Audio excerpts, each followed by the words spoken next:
Sit back, relax, and strap it down. White Sox baseball coming your way.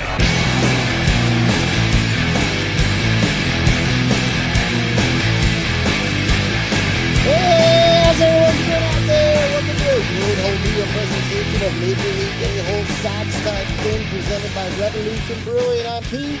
I'm Ryan. Welcome to Sox Type Thing presented by Revolution Brewing. Episode 10. Is this the Yoan Moncada episode? Or potentially the Alexei Ramirez episode? Oh, no, I used to hang out with Alexei sometimes. Our kids went to the same daycare back in the day. Shingo Takatsu, I believe is how you pronounce his last name. Maybe. Shingo, the frisbee thrower. Lurie. Yeah. Ron Santo, even number 10 for the White Sox in 1974, I believe. Ooh. I don't know which do we go with your daycare buddy, Alexei Ramirez, or are you still holding out hope that Yoan Moncada is going to be the Hall of Famer that Rick Hahn obviously thinks he's going to be, considering the salary he's giving him? Yeah, I say we go with the future Hall of Famer Yoan Moncada. Okay, it's the Moncada episode. It's the Moncada, which it should be. A lot more pressure on him. I don't know if he can handle much more pressure. Well, he just if it's too much, he just won't play. Yeah, just give up. Now. Like everyone else. Like now. Well, this is episode 10. Obviously, since we last joined you, the White Sox have lost a series to the Baltimore Orioles and got swept at home by the lowly Arizona Diamondbacks. So we've got plenty of Wrath of Hahn, plenty of La Russa Palooza. This week in Sox Misery, which I was thinking that might be just the new name of the podcast, isn't it? Well, it could be. Well, we were tossing around ideas, folks. We may just rename this to Shit Type Thing. Yeah, Shit Type Thing.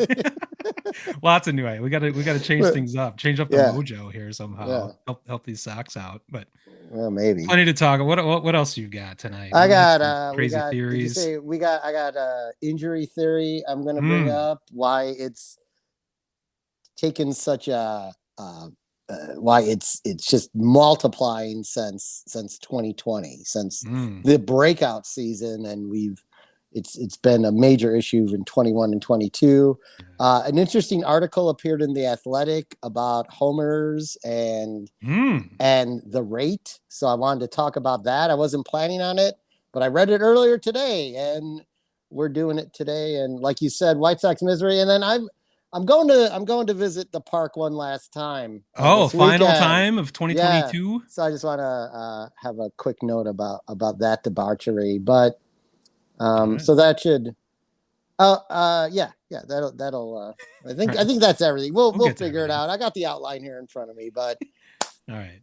With that, let's go ahead and jump into the news. Well, when everyone hears this event will have already taken place, and Smitty covered the miserable portion of the news, which is, when we last left you, the White Sox were 2 games over 500. They are now 2 games under 500, and 5.5 back in the division. 5 back in the division, 6.5 out of the wild card. Yeah, and I don't know about you, but they're kind of in need of a miracle, don't you think? Well, Kansas City Royals are coming into town. Maybe that's the miracle you need, although we keep saying that. Oh, the Arizona Diamondbacks are coming into town. Yeah. They'll get light against them. They came in 11 games under. They left 8 games under. What a good series for them. But perhaps tonight is the changing point for the White Sox season, as at the ballpark, it is Faith and Family Night. Oh, yeah. Sponsored by He Gets Us. Let Us Pray. Yeah, by He Gets Us. It's basically Jesus night at the ballpark. Oh, I've heard those commercials. Yeah. He Gets Us. Yeah, it's like hip teens talking about how Jesus understands us because he got screwed over by Judas. Yeah. He got killed for 30 pieces of silver, I believe. He got sold out. Yeah. Sold out. He was sold out. He Gets Us. Yeah, so it's kind of like church and state should be separated. I kind of think church and baseball should be separated, but you know what? Someone was willing to spend the money. So now Faith and Family Night is a staple in minor league baseball. Like the 2 teams I've worked closely with have had one actually have in the South. They have them multiple times a year, but I have not heard this in the major leagues. Well, it's Is this the first time the White Sox have done it? yeah. I've never seen a Okay. Christian sponsor before, and I heard the score calling it Jesus Night. yeah, which I went with that. That was pretty It's good. Jesus night. It is Jesus night there, and Jesus. of course, it got me thinking of a bunch of funny little things. And I incorporated our one super fan, Dave, my buddy Dave from high school from Iowa. Shout out Dave to Dave. Lavora. Shout out to Dave. He gave me some ideas, but you know what's interesting? The White Sox always seem to have multiple promotions going on at the ballpark. Like a few weeks ago, I went to Riot Fest night, but then it was also military night. And you're like, what is really going on tonight? Because seems like a conflict. It is a total conflict because then they're not playing Riot Fest music. They're playing every type of music, but then doesn't the military get called in to quell a riot? Exactly. Like it's all conflicting. It was like when opening day of the new park, and they had a rabbi, a Catholic priest, a Lutheran minister. They all blessed the field. Priest, and a Lutheran come in to walk into Sox Park. And what happens? They lose 16-1 at the hand of the Tigers. That's what happens. So I'm gonna insert the drum kick. Thank you. But so this night, you've got that going on. Then it's family 4-pack night, which is, you know, those deals they do in baseball where you get like food and everything. Tuesday night. Yeah, I get that. Yeah. And then it's also Bleachers and Brews tonight. Perfect. Which is really going to dial it up for Faith and Family night, I think, Bleachers and Brews. But I thought maybe do you think tonight, I'm thinking what they do is they just hand you a cup of water and it turns into beer, probably, right? It would turn into wine, actually, if you want to. Well, it would, but maybe in this case, you know, they got something different going. But I know that the Christians in the crowd will be shocked by the language coming out of Lance Lynn's mouth this evening, as he is your starter, the slapdick motherfucker. Guess what happened? Is he not now? Giolito is starting now. I think maybe because of the evening they pulled a fast one. They swapped him because originally, I saw that Lynn was starting. When you said that, I'm like, holy crap, you're right. That's going to be the Jesus nuts people and nuts. Revolted. Yeah, they said we can't have that. That man speaks very foul words, not in the image of our Lord. No Lance Lynn. We got Lucas Giolito going tonight, so that leaves the game wide open. You know, I thought to myself it'd be a miracle if Lewis Robert played tonight, and he's not, so it's already a backfire. Damn. But however, I was thinking maybe on this 129th game of the season, this team will rise from the dead and take the AL Central, thanks to Jesus night at the ballpark. Okay. Won't lose after this evening. I'm working out all my jokes. It's like a stand-up. That was a joke? Yeah, it was kind of, yeah. Well, it was also a necessity if we wanted this season to continue. This one is submitted by Dave. If Jesus could walk on water, our Sox are dead last 30th in walk percentage. He gets us, they get outs. Okay. And then last one. I got more. I got one more. All before we get into real sports here. Okay, here we go. So to speak, interesting pregame video for tonight's game. Roman soldiers ask Pontius Pilate what they should do with Jesus, and he responds, "You can put him on the board." Oh, wow. That's a good way to close it out. That's pretty good. So there you go. Leave them laughing. Good night, everybody. Good night, everybody. I'm out. That's it for the show tonight. No, but hopefully, you know, I mean, it has been for a while.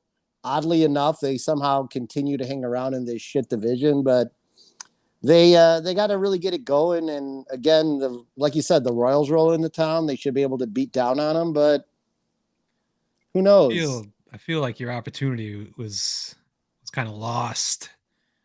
It's the moment Adam Engel dropped that foul ball, and I think it was Thursday night against the Orioles. That kind of felt like a breaking point to me, and I felt like the broadcast crew kind of added to that feeling, because Benetti, you could tell, is like, we're gonna lose. Essentially, you could feel it from his point of view. It's like, we're gonna lose this game, and took like another hour before eventually you gave up a home run. What? Oh, it was the home run to the rookie kid from San Diego. Well, he hit the game tying home run. He's the guy Game tying. He's the guy who popped it up, who ended the game, but didn't end the game. Oh, wow. I didn't think about that. Yeah. That's what happened. And that was my first bullet point actually for Wrath of Han this evening. So if we want to roll into the Wrath of Han, as Smitty so eloquently coined that phrase years ago, that everything bad that occurs and weird occurs in the White Sox, it seems to have all coincided with Rick Hahn becoming GM of the White Sox. So there's some kind of funk going on with him. And I would say 100%, like when Engel dropped the ball, I just thought to myself, well, we're losing tonight's game. That's how I felt too. He was a defensive replacement. That's the fucking irony. He's there to do one thing. Catch that ball. That game's over. Game's over. We win 2 out of 3 from Baltimore. Instead, we lose 2 out of 3. We can't ever seem to get a guy in from second, even in non-extra innings. That's the problem. You had Eloy got drilled in the elbow with a 102-mile-an-hour pitch in that series.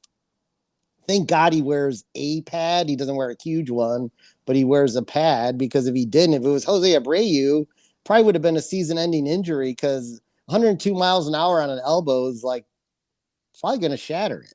Jesus Christ. Eloy also still has hamstring issues continuing. Who doesn't? He can't run full speed. Mancada on the 10-day IL with a hamstring issue. Roberts still not playing tonight with a sore wrist. Grandel went and, of course, hit the shit out of the ball in the minors during his rehab, so he's back up but not playing tonight. So he's going to be activated. But what does that even mean? He's been complete crap all year. Then everyone was clamoring for, play Carlos Perez. And I was thinking the same thing. Why'd we bring him up? Yeah, you were kind of excited about that, I thought. And then I watched him play defense. He's shit. Ooh. Nothing like drafting a catcher who doesn't know how to defend. I mean, he easily accounted for 2 runs on poor defense in the game he caught. I think he had a hit. He had a hit, maybe 2 hits in that game, but that's great. You can hit, but we don't need another catcher who couldn't play defense back there or can play defense. You already mentioned they were swept by the Diamondbacks, but another weird statistic this year for the White Sox, seems like a Wrath of Han type of thing. They are 14-27 this year in the first game of a series. Yeah, I remember that getting brought up earlier this summer. That's been a trend for a long time. Yeah, it's so weird. It is so weird, but it's just, I'm speechless because the sad thing about this show is, part of the reason we have this show is because the White Sox are such a fucking mess. And I think there's so much going on with them every week that you can't predict. I was going to talk about this. I think I've watched more White Sox games this year than I have in a long time. And it's just because I know something fucking crazy is going to happen at least every other game. We gave you the stat a couple weeks ago where the Sox have averaged an IL stint every 3 games, an injury that put somebody on the IL over the last 365 days. It's more than that now, but it's fucking unreal. You just you don't know what's going to happen next. It's going to be something, whether it's your manager doing something crazy or a bizarre injury or whatever. Yeah, there's plenty to talk about every week, so we had to break off the White Sox into their own podcast. So, but Smitty, you brought up something interesting outside of the Wrath of Han that you may think is affecting the White Sox performance, and if you'd like to share that with everyone. Oh, my wave theory? Yes, your wave theory. I think that, for a fan base that is too classy or too, well educated to do the wave. I always thought I always thought, I mean, we brought this up a couple times, but I thought the White Sox were the whole fan base was devoutly anti-wave. That's what I always heard my whole life out of the White Sox. Like, you don't do the Yeah. fucking wave in Chicago. And I feel like, like I said, I've been watching probably more White Sox games than usual. I was actually at a White Sox game a couple weeks ago, and I witnessed it myself. The wave starting in the later innings, and I feel like, is that a newer thing? Is that happening this year? Is that I think I may have seen it last year a little bit, but I feel like that's kind of a newer thing. Like suddenly the wave is becoming cool, and it coincides with the White Sox not living up to expectations. I mean, is that a coincidence or is it causation? Uh, I don't think the wave has ever brought anyone good luck. I don't know why anyone would No. do it. Such an inane, stupid thing. But I mean, if people want to have fun, I guess they can. But I thought it was interesting that there might be a correlation there. I'm not sure. Yeah, I mean, I think you touched upon it too, and like I think the product on the field has been such a disappointment that when you've mustered like a bunch of singles and scored no runs by the Fans have sixth to or make their own seventh inning, entertainment. fans have to entertain themselves. They just become disinterested. And Woo! that you were at the first game of the series, so of course fans were initially expecting a loss. That was one of the few times they the Tigers, they won the first game of the series. Tigers But do a lot of things to break those kind of trends. yeah, but like, yeah, they were like, hey, it's a wave game. It's the first game of the series. It's a guaranteed wave game. So that's why I'm not overly optimistic for tonight's game. It's the first game of the series. So, If you see the wave, you know you're doomed. You're doomed. But with that, with the wave, we've got the wave effect, the wave theory. We also have the La Russa Palooza effect, of course, and it's one of our favorite segments here. There was some news that came out though, like overnight, that I've added to La Russa Palooza. I don't know if you heard about this, but both Hawk Harrelson and Ron Kittle during Monday's White Sox charity golf tournament came to Tony's defense. It's not Tony's fault that this is happening. It's the players' fault. And granted, the players have something to do with it. Obviously, everyone is accountable for this disaster so far. But let's be honest. You're sometimes your team encapsulates the image of your manager, and I don't think it's been sleepy. Yeah, I think it's perfect this year. Perhaps Tony was a little more energized last year. I don't recall any videos of him sleeping in the dugout as we did this year, but like, did they win in spite of him? I don't know, but obviously whatever magic there was there, it's gone. And if in any team, the person who's held accountable when a team isn't performing is the manager. I mean, that's just how it goes. He's the guy who's supposed to be motivating these guys. He's the guy whose fault is it they don't play good defense. Yeah. They're not getting the proper coaching they need, and that's on La Russa. So, two old guys who someone put on Twitter, how funny, two old guys defending an old guy. Yeah, that's exactly it. Yeah, and I know Hawks also got some. Hawks also has a lot of guilt on his hands. He needs to defend TLR to the. Oh, that's true. He was the one that fired him in 1985 or whatever that was. Yeah, so he pulled the plug. There's some baggage there. Similar situation, almost. Sox are severely underperforming. So he wanted to make a move. Maybe he can step in and fire him again. Yeah, maybe he can. Maybe that's what we need. We get a Hawk back at GM. A senile old man now. But continuing on with good old La Russa Palooza, I'm sure you saw this, that Tony, after the sweep the other night, he is angry Tony now. Oh. And in the post game, they asked him about the way the team's been playing and getting swept at home by a subpar team. And this is what he had to say. He said, I just get angry.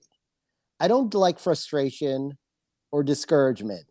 That's loser crap. just seeps energy out of your body. I just get angry and want to do something about it. All right. He sounds wide awake there. Yeah, I know. Of course, in the same breath, he had to then justify pinch hitting Lurie Garcia with a 504 OPS for Zebby Zavala with a 754 OPS, which he said, I wanted to avoid a double play and thought Garcia would get a fastball he could handle. He could. Okay, he couldn't handle one all year. Why would he suddenly be able to handle one now? Didn't he strike out on 3 pitches? He sure did. He struck out. So he did stay out of the double play. He was right. Yeah, good strategy. Use his puzzler right there. Yeah. So I mean, at this point in time, I think the press should realize maybe they just want to hear what kind of justification he's going to bring. But any move he makes, he's going to say it was the right move. Right. And like act like you're an idiot for even asking it. That's so the best. Is that even a question?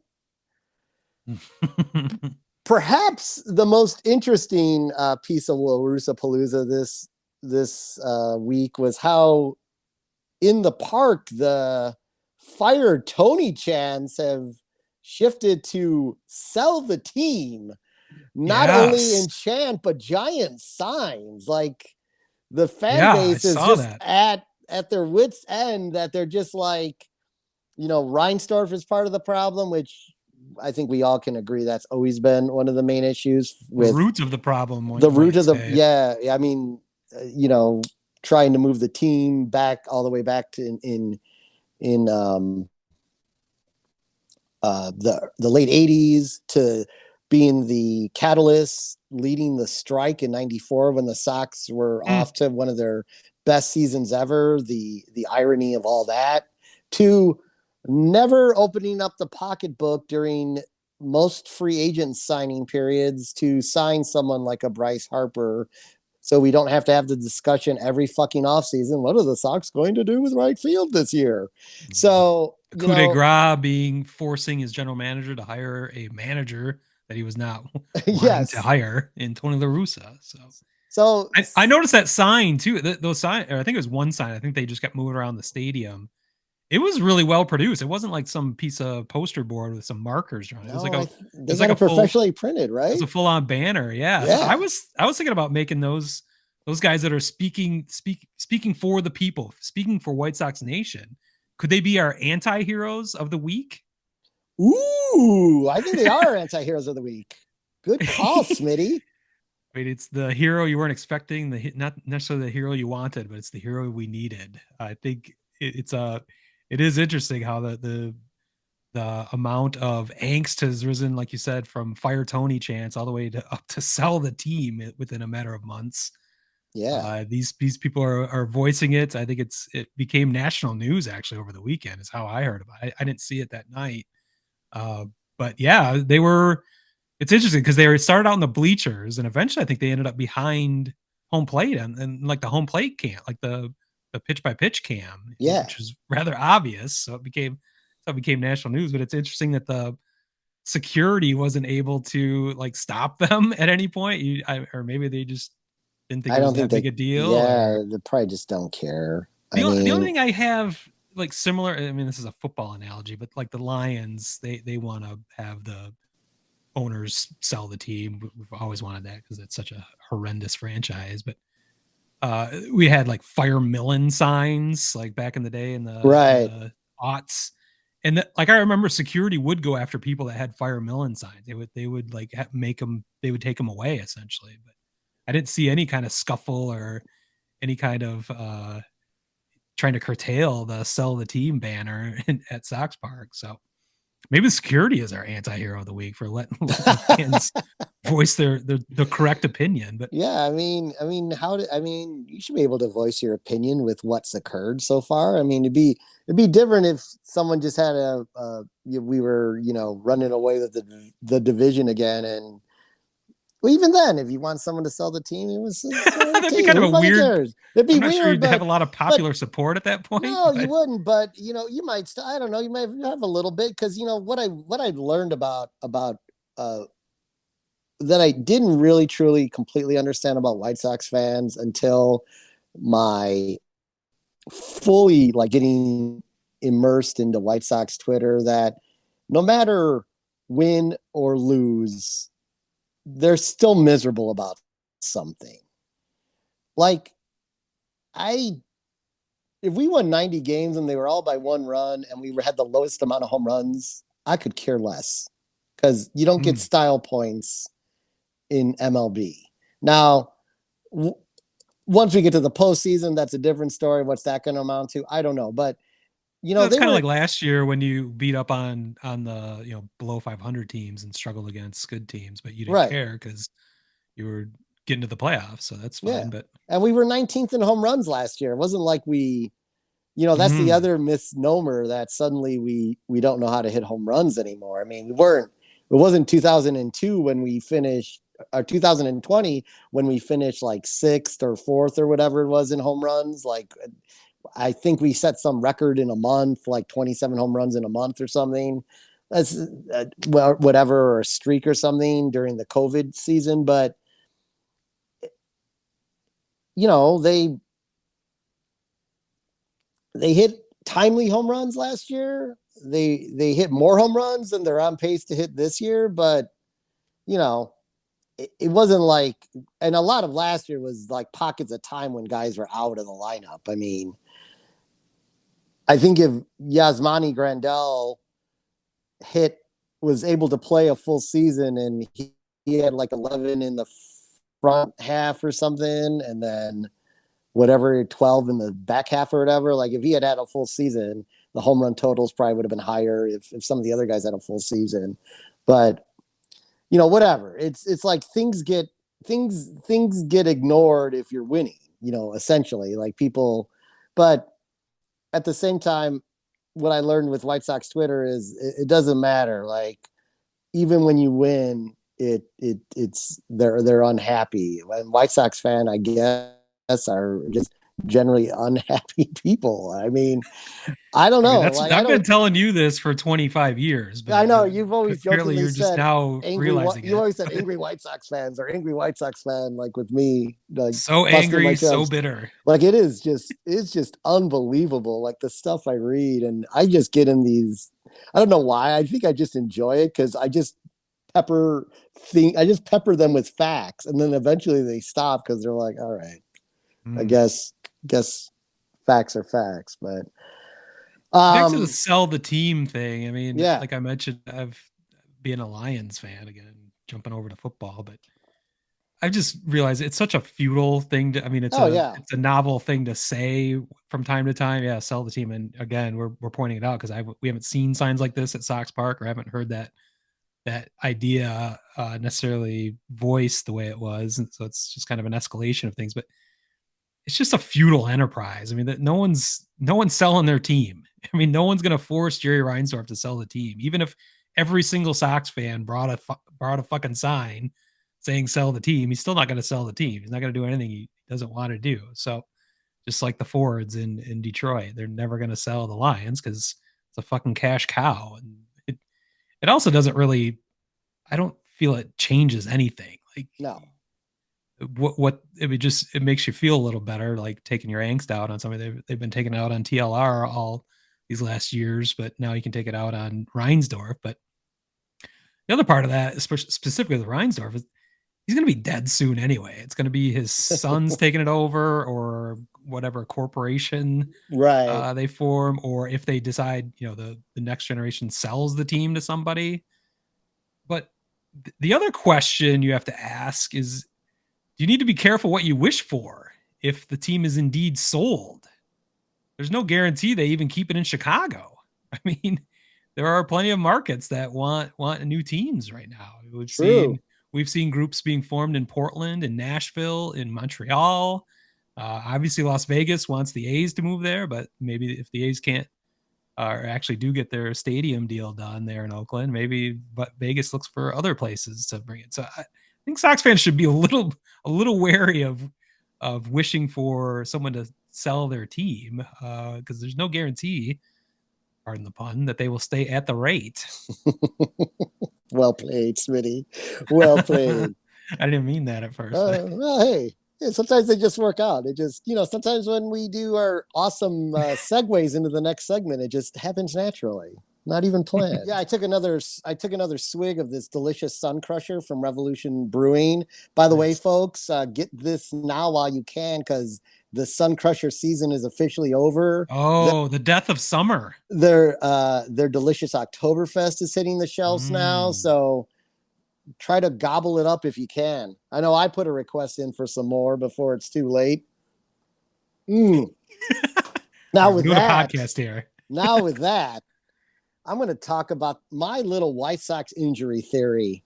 And hamstring, knees. Yeah, but a lot of hamstrings, right? A lot of hamstrings. Yeah. We got a lot of we can't run to first. Like it's you can't run to first. No, it's not a fucking joke. You can't hustle to first. Like hustle was removed from the White Sox language. Hustle was removed by their inept training staff. But I started thinking about it. I started thinking about other things that cause hamstring issues. And one of the things that causes hamstring issues, a lot of hamstring issues, is dehydration. Oh. And oddly enough, in 2022, when the White Sox did not have a lot of injuries, they were put in a bubble, not allowed to go out because of COVID. And they were kept under a watch. A young team with a lot of promise is kept under a watch, and they had arguably in a compressed amount of time really their best offensive season as this group. Go to the next season. They start off where there's COVID restrictions to begin, and then things get to loosen up, and then suddenly, as the season goes on, towards the end of the season, Tim Anderson has a hamstring issue towards the end of the season last year, where he missed a huge amount of time like he is right now. Not quite as long as he is right now consecutively, but he'd come back for a couple games and have a hamstring issue again and couldn't go. This is just a theory, but I think you're not a doctor, but you'll play one on this podcast. Yes, I slept at a Holiday Inn last night, but I think they might just be enjoying themselves a little too much and not respecting the game and not putting the team first. And, when you get, as Jose said in that team meeting a few weeks ago, we didn't win anything. You guys, we all acted like it was just going to be, we were just going to win the division again. Now we have to go back out there and earn it. And I think they're just having probably too much fun right now and going out. And I think it all don't look like they're having fun. No, they don't. But, maybe they're all not hungover. On the field, at least. Maybe they're hungover. Maybe that's why. Maybe, the Mancada music video was kind of this downfall. The start of that was the injury trend, it really was. And no one's recovered from that video. None of us were seeing it. And no one since then. So that's just, again, I have no evidence. I have nothing like that other than it is improper stretching and dehydration lead to hamstring injuries. You would hope the training staff at this point in time is stretching these guys properly, but who the fuck knows? Boy.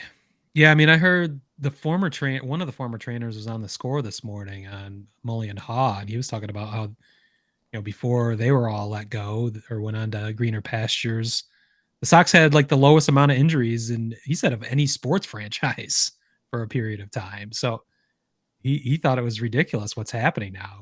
That he's obviously biased, but he was indicting your training staff and that they're not doing their jobs. What was it? Herb Schneider who was on the No, it was not trainer? him. It was the guy right after him who was under Herb and then got given the reins.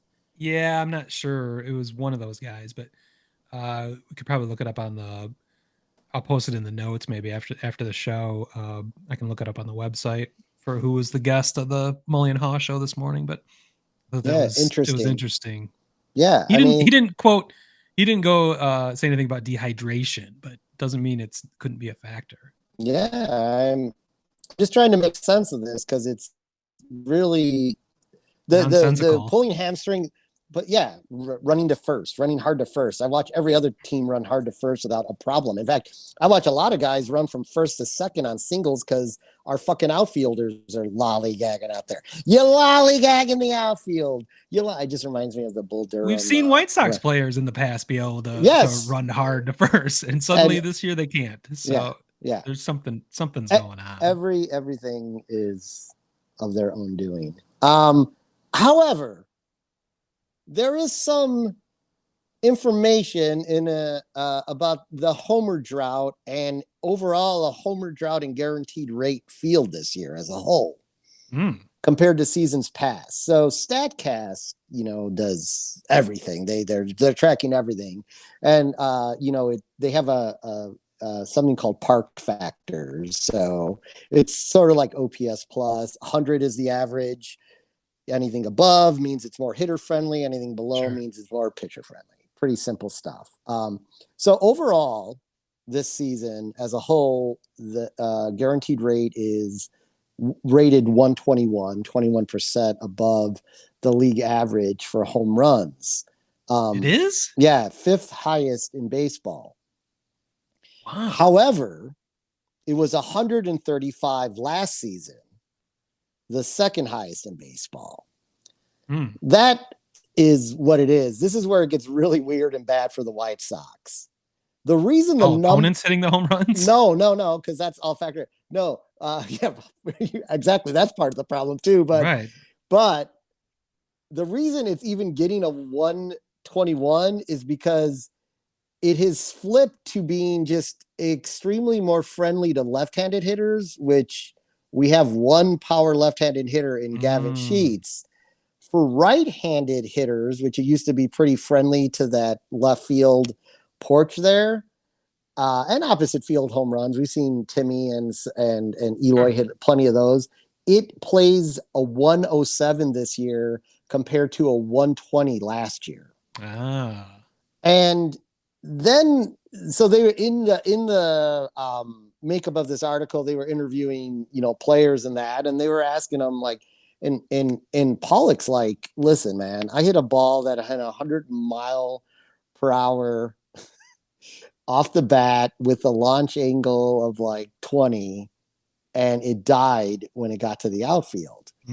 Eloy hit 107 miles per hour, which looked to be the game-tying home run. Yeah. The other day. Was that Arizona? Arizona, yeah, Arizona.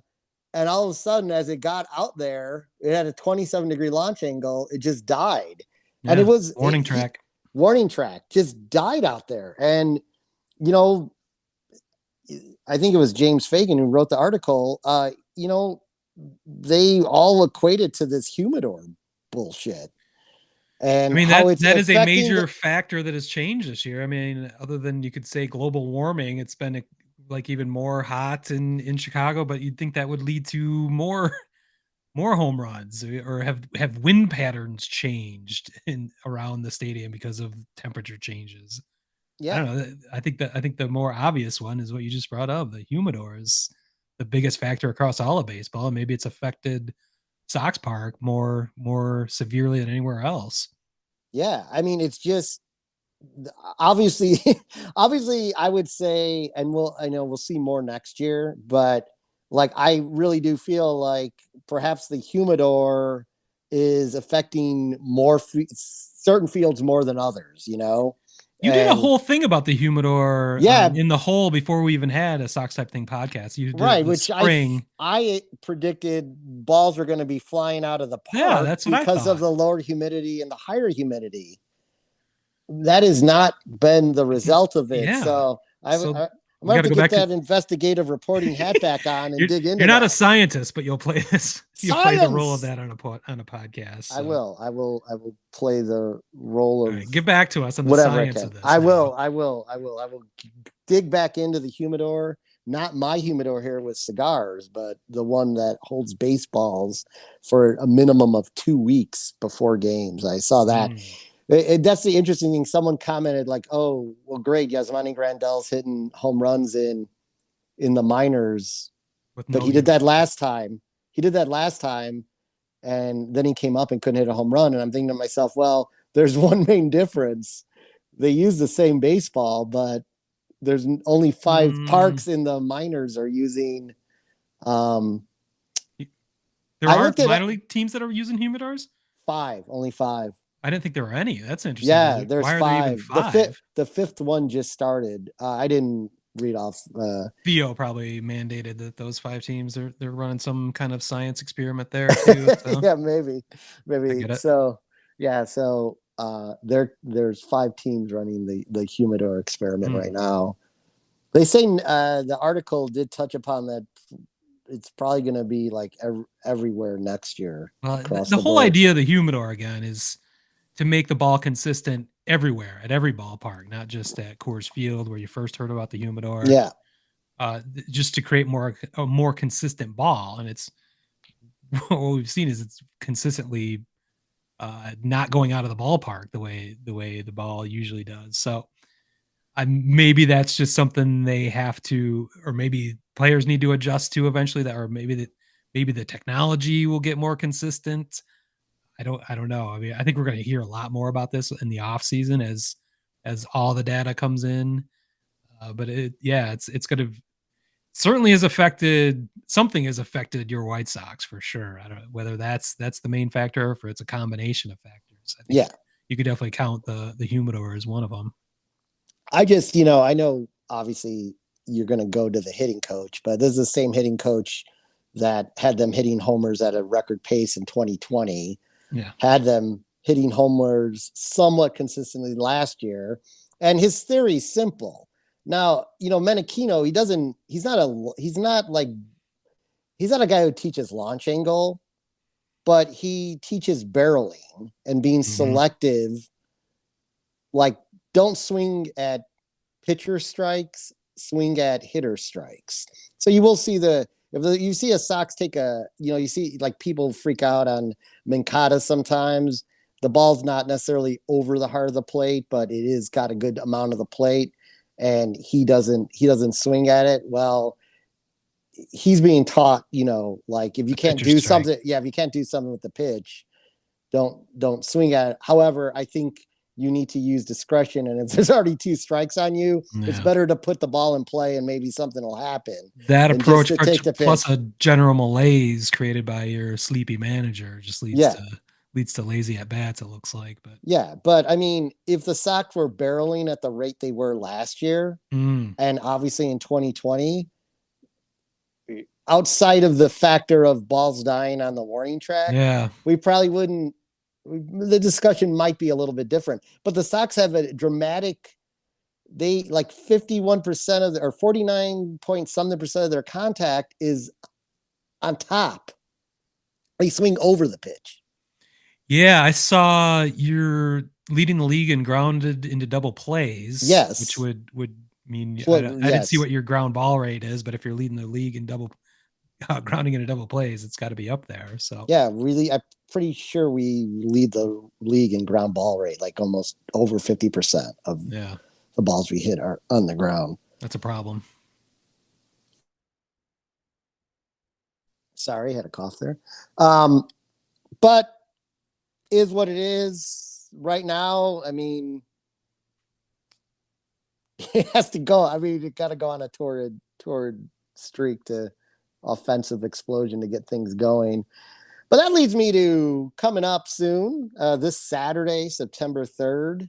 I will be making my final visit to the rate this season, my 14th game of the season. What's your record now? 11-2. Not bad. My 2 losses were complete blowouts, that Boston blowout and then the 21-5 game. Oh, you couldn't even stay for that whole thing. No, I left. We had a podcast to do, Smitty. I'm dedicated. You were there by yourself too, weren't you? Yeah. You're hardcore. Yeah, when the moment is right, you just go to that Sox game. That was not the right moment, unfortunately. Unfortunately, it was not. In fact, Giolito was pitching that game. Anyway, so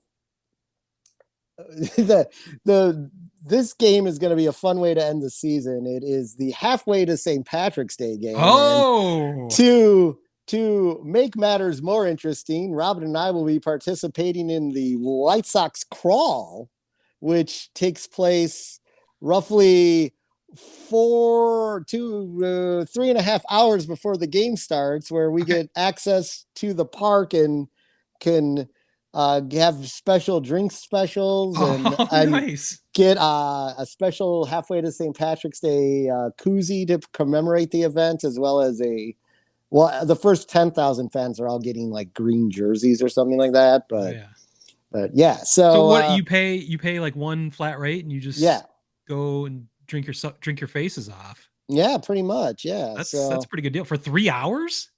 Yeah, you can walk in at 2:30 and the game starts at 6:10. That's gonna be a fucking mess. That's gonna be a disco demolition night. It might be. They don't have anything like that planned. They're cross promotions, do they? Well, it's probably let's see, what would it be? What would be the most wrong promotion? Maybe it's St. Patrick's Day versus Northern Ireland night, or well, yeah, maybe it's Kings of Chicago Protestants night versus Catholics. Yeah, the Kings of Chicago night. We'll see how that works out. Bully the Butcher's gonna be there. So yeah. Anyway, so we'll have that to report on next week. Wow. Yeah. Definitely try and get your camera out, record some video. I do that early before you get too fucked up. We'll see. I keep wanting to just interview some people, like say, hey, this is for a podcast I do. Do you care if I ask you a couple questions? So this may be the right time to do it. That'd be great. Yeah. This is your last chance for 2022. So I'm hoping this is part of us seeing them maybe go for their 5th win in a row. Wow. But we always know after they win 5 games and they lose 9 out of 11. So it's never good. You gotta get that 6th win in a row. But if they don't lose between tonight and your game on Saturday, maybe this won't be your last game of the year. Maybe they'll be making a run for the playoffs. You can get some playoff tickets. Yes, it's definitely my last regular season game of the year, though. I am. I'll put an asterisk in the title of this segment. While this game is going on, and we specifically picked out this game before we even knew there was a Sox crawl going on. That the Notre Dame is playing Ohio State while I'm at this game. Is that a day game? No, it's no. Notre Dame's at like 6:30, right? But that's when the game's. I see. Yeah. And it's at 2:30, but that's when the bar crawl starts. That's when the bar crawl starts. Oh my God. But the thing is, I'm thinking Notre Dame's going to get killed by Ohio State anyway. Well, yeah, probably, yeah. So nobody wants to see that. So, but I'm thinking like, oh man, it's September 3rd. It's Minnesota. It's going to mean a lot, and it does mean a lot, but just not in the way I thought it was going to mean. I thought it was like us fending Minnesota off. But yeah, it's us trying to play catch up. So we'll see how it goes. It should be a fun night at the ballpark, no matter what, because no matter how my team is doing, even though this has been a huge disappointment, which I'm about to get into. You're going to have fun if you've got 40 beers in you before the game even starts. I might fall asleep. I think you'll be all right. I have seen that. You've seen that. Many at Sox Park have witnessed that. So sure, one too many Tropic Heroes pregame will do that to you. Remember to drink Revolution early and often. Yeah, but not too early. Not too many. Not too many. So with that, of course, we'll close out this show with I guess it's a staple segment. I don't know if it's a favorite segment, but we always have a chuckle over it. But it's This Week in White Sox Misery. And I'm just going to go with, I didn't look anything up historically, because to me, what we are going through right now, this is it. This to me, I went to my first White Sox game in 1977. So I was 5 years old. I got a signed ball by Wilbur Wood, Tom Kelly, and BB Rich. And like, I remember the uniforms because that's when they did the red uniforms, the red with the white, and they had the powder blue version of that. Anyway, one of the billion uniforms they've had, but that was when they were in the red stripe, basically like pretty much the uniform you see today, but it was red, instead of black. And like I remember that, that part of it, but by far in all those years and to when I really, really like was following them as a as a tween and then a teenager. To me, this is by far the most disappointing season in White Sox history. It's up there. There has, after going to the playoffs 2 years in a row, having these nucleus of players that had both of those playoff appearances look like a team on the verge of basically like bulldozing the AL Central for at least a few more years while other teams caught up. It's been the exact opposite. And it is just like, I love baseball and I will go to the park no matter what, because sitting in a baseball park is like my church, really. And it is church tonight there. Church tonight. Right. but wrap this up so you can get over there. Yeah, I got to get over there, get on my kneeler to pray. I wonder if we can pray for the Sox in the outfield. Sox kneelers? Tonight. It's the Sox giveaway. Kneelers. That's the kneeler. Kneelers and ashes tonight. You can get Charles Comiskey's ashes tonight at the White Sox game. God. Anyway, moving on. I thought we were done with the jokes. Yeah, I know. I'm sorry. I can't help myself. Sometimes they just come out. It's like, but and this season is just such a huge disappointment for the entire fan base, which is why you've got the sell the team. We've progressed to the sell the team banners, but this does kind of like coincide with like some stuff that happened on Twitter this week that I just wanted to bring up in how miserable this season has been with White Sox. And the whole idea, and I think you and I have discussed this before, so apology for being repetitious here, but everyone, you guys need to stop the narrative of if let's hurt Reinsdorf by not going to games. No owner is going to be hurt by lower attendance because they start off the season with $100 million in their pocket. And revenue sharing through ticket sales across all Major League Baseball, merchandise sales, MLB TV, all the MLB Advanced Media, BAM they call it. It's the streaming services. They actually sell that technology to other entities like the NHL that pay them for this. Their revenue streams and shared revenues are through the fucking roof. So Reinsdorf doesn't need to sell a single ticket to make a profit. I mean, although your payroll is getting higher, it is not difficult for him to make a profit this year. So it is a standard way to feel empowered. This is not unique to the White Sox, but I mean, this happens with every team. Stop going to the games and we'll send them a message.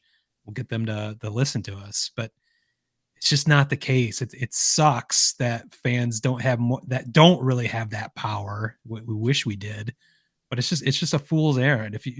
Why deprive yourself of something you love to try and teach a billionaire a lesson that he'll never learn? So that's where I've always landed on this. And I think we've seen that. Like, I've seen the same things you've been talking about on Sox Twitter, that they think Sox fans think they can actually send a message, but your team's revenue hasn't been driven by attendance forever. So it never has. So if fewer people are showing up, does that really make a difference? No, it really doesn't. I mean, so we're 18th this year in the league, 24,000 per game, and every other team with a payroll like we have is over 30,000 on average per game. So, like, guys, you already sent a message. You didn't even believe in this team before the season started. Like, and I'm not saying Han was necessarily told don't make any big moves, but he may have been told don't make any big moves because, like, if you're running it like a business and you have the 7th highest payroll and the 18th attendance, then you know what? You might have the purse strings tight a little, even though you and I will agree ad nauseum, like, they don't have to because they're fucking rich. So if he wants to invest $250 million into the team outside of luxury tax issues that you'd get for being over the cap, that's just more money out of his pocket. There's nothing stopping him from doing that, or any owner from doing that either. So those are just built-in bullshit by the actual collective bargaining agreement, just to say, oh, we can't go over this. Yes, you can. You just choose not to. Yeah. So, and every White Sox fan, the the 7,000, the 6.5, 7,000 that don't go to the game to get us to 30,000, you are essentially just giving them a platform. Not that we agree, I don't agree with it, but you are giving them a platform to say, well, we're not investing, our attendance doesn't match what we're paying for this team, so we're not going to invest into that. Yeah. Because of that. And you're giving them that platform. I'm not saying you're going to hear that platform, but it could be said, and I think we've seen it. It would be justified. It would be justified because there's been one sold out season. 2006 is the one, like, we drew like over 3 million fans that season, and that was before the expanded wild card. And we all know the 1 year the AL Central was like totally lights out. They came in third with 90 wins. So behind you guys all showed up to watch the Tigers take the division. Yeah. Actually, it wasn't the division. They won the wild card, but yeah. Who Minnesota won, right? Yeah. 2006 was. Or was it Cleveland? Well, 2006 was the Tigers. They went to the fucking World Series, dude. No, I know. No, but who won? I think didn't Minnesota won the division and the Tigers won the wild card. Right. Okay. Yeah. Because the Tigers didn't win a division until 2011, I think. But all right. Somehow I've turned this into a Tigers segment, but that's all right. I mean, essentially we should just have the in the central hole and in the west hole. In the central hole. That's pretty good. Yeah, every now and then. A couple of sun crushers, the juices get flowing. All right. Anyway, digress. Anyway, I just want to say, like, this historically, outside of them making the playoffs, and I will say at this point in time, with as miserable as the season been, just getting to the AL Championship Series, not losing in the first round, would be the only way to even slightly salvage this season. But I think when we reconvene at the end of this season, it's going to be that this, for me, historically, is the worst season in White Sox history from a fan's point of view. Yeah. I don't care what their record is. I don't care if they finish over 500. It's going to be that disappointing because of the expectations. Well, you've got 35 games to turn things around, to turn that frown upside down. Yeah. 30-5. Let's do it. Starts tonight, I think. Yeah. I think you're starting right now, aren't you? Yeah. I believe a parachuting Jesus is coming onto the field right now. Opening ceremonies are ending with a prayer right now. Yes. Maybe some Gregorian chanting or something in Latin, perhaps. I don't know. Well, unless you have anything else. No, I think this miserable Any more episode Jesus jokes? It's coming. Well, let me think. Hold on. No, perhaps Lewis Roberts' pain is from the stigmata. Oh my God. Okay. With that, I think we'll wrap up this episode 10 of Sox Type Thing. You can find us on Twitter at Sox Type Thing. I think you're up over 270 followers there. You're killing it over there. I think that's twice as many as I've racked up in 10 years of Major League A-holes on Twitter. So good work over there. You're obviously much better at Twitter than I am. You can find this podcast on the web at soxtypething.com, and you can find this podcast anywhere you'd like to find a podcast. So with that, I think you can declare this podcast is over. Peace be with you.